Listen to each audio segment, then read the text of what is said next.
Hello lovelies, miss me during E3 week? I promise I'll never leave you again, except maybe for Gamescom. But we're not quite done with E3 yet, as this episode is devoted to reliving the best of the show, recapping the biggest announcements, saluting the brave winner of our presenter competition, Joe, and at the same time counting down our top 5 games of the show. Our first stop, after clobbering jet lag over the head with a club made of bacon, were the pre-show conferences. EA got things underway with an hour-long firework of explodey decibels, which included the excellent-looking Need for Speed Most Wanted, a surprise announcement from the president of the UFC. We're thrilled to finally be working together. That makes 2 of us. And Isaac Clarke giving a necromorph indigestion in Dead Space 3.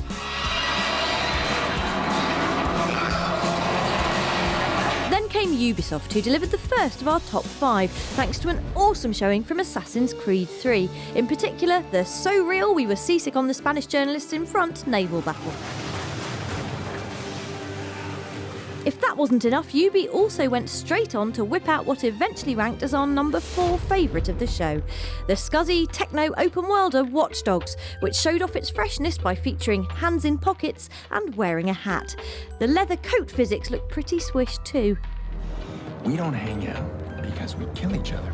Finally, up stepped PlayStation to announce 2 mega PS Vita titles, Assassin's Creed 3 Liberation and Call of Duty Black Ops Declassified, before truly blowing the lid off the place with the reveal of Quantic Dream's Beyond Two Souls and Naughty Dog's Bruce Straley playing The Last of Us like an absolute boss. More on those 2 later.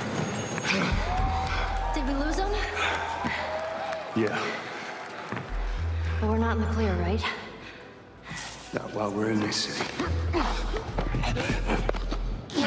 Speaking of PlayStation, the first job we handed to Access community champion Joe Merrick was to give us a guided tour of the luxurious PlayStation area in the show's West Hall before the show doors opened to let the unwashed throng inside.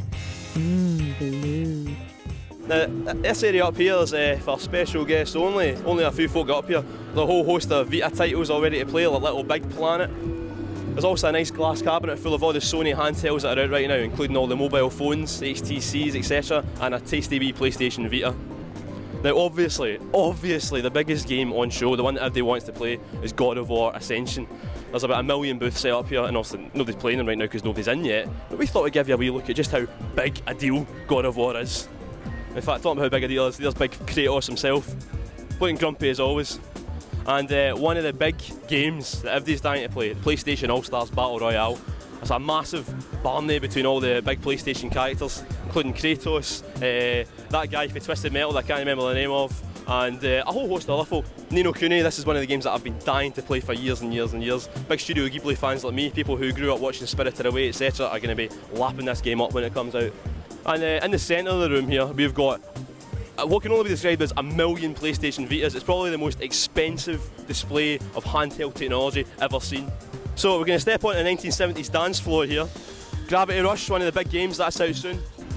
Now, Sound Shapes is one of the games, I had a wee shot of this before. It just shows off what the PlayStation Vita can do, and it's nice to see it here again.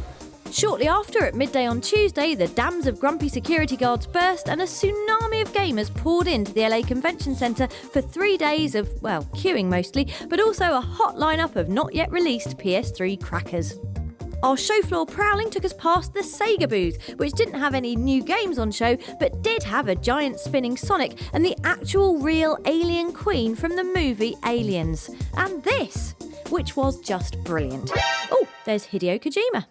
Over at the Namco Bandai booth, we sat Joe in Captain Kirk's chair before he showed the resulting snap to everyone in LA and stared longingly at this Tekken-branded sports car. Speaking of Tekken, isn't Namco's Katsuhiro Harada the coolest man in the world after David Bowie and that bloke from the Stella Artois advert? Hi, my name is Katsuhiro Harada, Tekken series director. You're watching Access TV. And you still are. Tucked away behind the giant cinema screen fronting the Square Enix booth was our number 3 game of E3, Tomb Raider, which is looking dirty, real and violent, but in a polite English way. Sorry. No, Lara, it's my fault. I shouldn't have been in your way. Eat me, please. Even louder and brighter than Square Enix was the monstrous EA booth, which was anchored in the centre of the show floor like a beacon of strobing light and searing noise, throbbing with guns, cars, and this Dead Space 3 developer, who we interviewed in typically hard-edged access style. Have you ever thought about making a spin-off for kids, maybe? Maybe replacing the Eck and Morse with teddy bears? Call it Ted Space? No, we haven't. Rounding off our E3 adventure, we invaded the PlayStation booth for a look at some of the more interesting titles you might not have heard about over the noise of Black Ops 2's giant guns. Unfinished Swan is a paint-based puzzler with a gorgeous art style, and PlayStation All-Stars Battle Royale is a thump-happy free-for-all starring PS3 faves Kratos, Nathan Drake and Fat Princess. Most intriguing was the J.K. Rowling-penned Book of Spells, which made excellent use of both PlayStation Move and PS3's new Wonderbook peripheral. Book of Spells is a collaboration with J.K. Rowling. It's a new book. Book of Spells brings to life spell descriptions, new stories from the world of the wizarding world. So basically it's a spellcasting book. You learn, discover, practice spells. But without a doubt, our top 2 games of E3 2012 were PlayStation's twin giant, Beyond, and The Last of Us.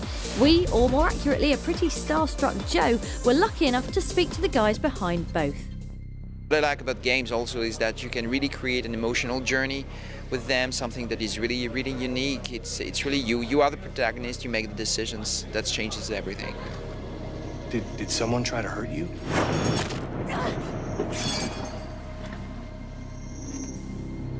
How about a name? The story carries on whatever happens. It's also the idea that your decisions have consequences on the plot, so you become the director, the writer, and the actor of your own story.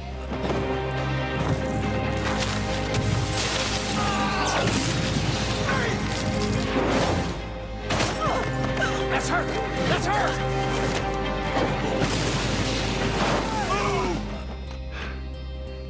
I don't see anything. Come on. The tone of the world that we're creating, the reality that we're trying to set here is hopefully making you feel as the player that there is a risk to engaging with these guys. It's not simple, and you know that there's a consequence. When things go bad, you're going to get hurt. We started investigating, okay, what truly happens when systems collapse? What's really intriguing is the juxtaposition between the beauty, the lushness, the abandonment, the flooded streets, like the familiar and the unfamiliar.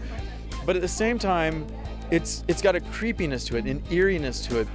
I got you now, motherfucker. The thing that really kicked off all the cheering was Ellie throwing the brick. You know what I mean?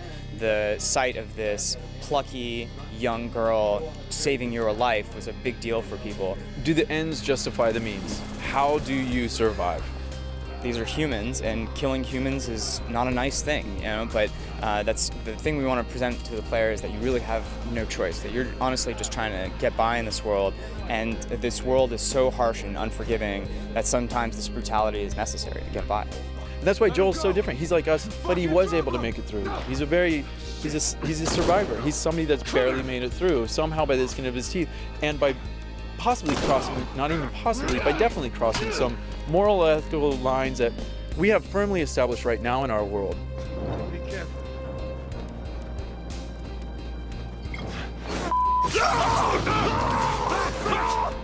Holy shit, Joel?